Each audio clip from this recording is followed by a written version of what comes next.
那你没事了，我走了。你才到了不到2分钟。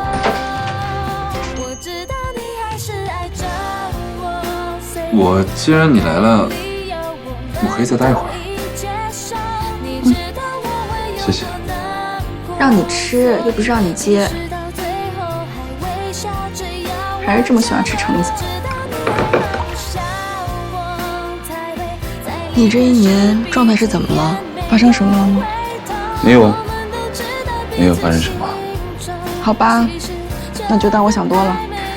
你可是孟小冬，多少人看着你呢？可是那些人跟我都没有关系。还有我，我不想看你这么早离开赛场。我不会离开赛场的，会一直在。